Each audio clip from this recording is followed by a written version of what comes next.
Remember when many saw Kamala Harris as president in training? Well, not so fast. Some of her supporters now wondering whether she's being hung out to dry, as her public appearances with the president have reportedly dropped sharply, and that a good number of her public events are closed to the press. I wonder why.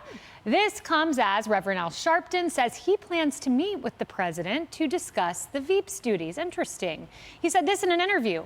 I want to see her be used more efficiently, and I think her being in charge of voting was important, but I question her other assignments. I think that he did the right thing giving her voting, but I think he should continue to give her more positions of power. Emily, I am fascinated by this. Al Sharpton going to meet with President Biden. This comes as we have reporting from the Daily Mail that Harris is apparently frustrated. She hasn't been given meaningful duties. The White House is disputing that. But why do you need Al Sharpton to go in for you? And why can't she advocate for herself? You don't. This is lazy and inappropriate. And here's why. So Al Sharpton has a long history of racist and anti-Semitic comments. And yet he was President Obama's go-to guy for a long time over many objections. And so Biden's just listening to him now, too, because he has no original thought, no original leadership bone in his body. Now, remember back in November of 2020 when Kamala Harris tweeted, quote, "I want to speak directly to the Black women in our country. Thank you. You are too often overlooked," thanking them for the vote that now has put her in office. But remember when Al called Whitney Houston Whitey Houston and said she wasn't Black enough, said her music wasn't Black enough? So now we are supposed to tell our Black female vice president that her voice isn't strong enough, that she's not a good enough advocate for herself. And listen to this guy who puts down Black women even while Vice President Harris tries to lift them up. It seems that she is the one being overlooked now. No doubt about it. And Kennedy, so I almost laughed out loud when I saw Sharpton say that she needs to be given more positions of power, as if that's the answer to the nation's ills. No, it's not. And she does have some very important tasks here that she is not taking head on. Yeah. And once she succeeds there, and, you know, we talked about the framework for this legislation, she needs to build some framework for immigration. And she needs to do that in a number of different ways. She's not doing that. So once she shows that she's serious and can be successful, then she can have more responsibility. I mean, it's actually kind of terrifying that she's the #2 person in the country, because the president tends to seize up, and he's in cognitive decline, clearly, and the vice president isn't taking the role she's been given, which is very, very substantial. She's not taking that seriously. So you can see that it's been diminished. They don't spend as much time together. She doesn't attend the presidential daily briefings that aren't just for the president. It's also for key cabinet members. And we were told that she would be ready to lead on day one, but she certainly is not taking the initiative. Yeah, John, we were also told this from President Biden. He said, quote, he'd be returning to the practice of having his vice president join for the briefing when they're both in Washington. One of the vice president's aides said that is the plan going forward. But news alert, she's missed 206 presidential daily briefings. Did she just decide it's not worth her time?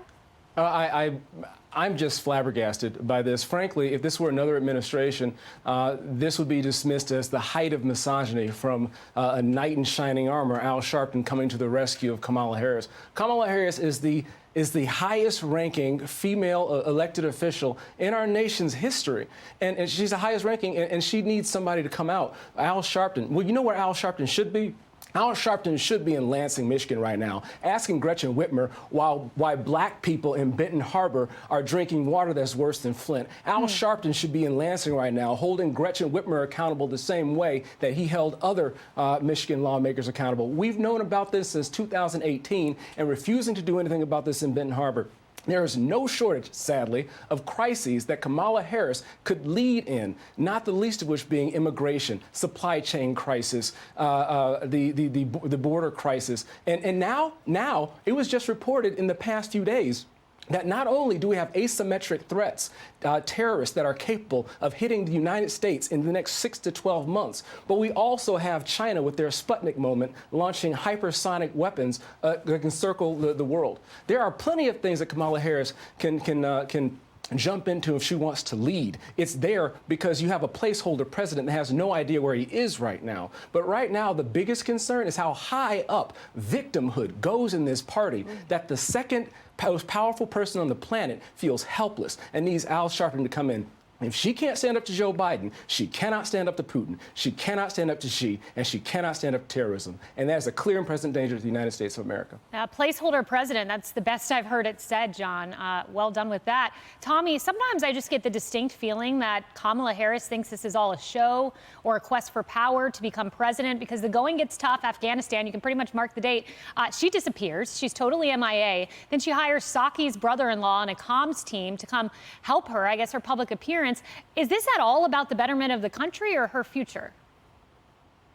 It's about her future, and her political future, I believe, is soon to be over. She was supposed to be the answer to being, of course, a female, a woman of color. That's why she was chosen for this position. And I think just like her boss, President Sleepy Joe Biden, she is also in over her head. She thought this was going to be much easier. Turns out she's not likable. We all knew it. That's why she failed so miserably in the Democrat primaries. But we have to look at this. We've got our president, Joe Biden, who doesn't speak to us, doesn't speak to the media, doesn't answer questions. And then the second in line is Kamala Harris, who awkwardly laughs, who also isn't present, who isn't fulfilling any of her duties that she's been assigned. These are the two people that we have running our country. Are we being punked right now? And now they want to saddle on more for we, the taxpayer, to pay for, and we've got these two people leading our country? What are we getting out of this? A whole lot of nothing. Yeah, I used to think Hillary Clinton was the least liked politician, but then in came Kamala Harris. Here we are. Hold my beer. Hi, everyone. I'm Brian Kilmeade. I want you to do me a favor. I want you to click to subscribe to the Fox News YouTube page. This is the only way that I know for sure that you're not going to miss any great commentary, any great news bites, any great interviews coming your way on Fox. You can get it all here on YouTube. So subscribe right now.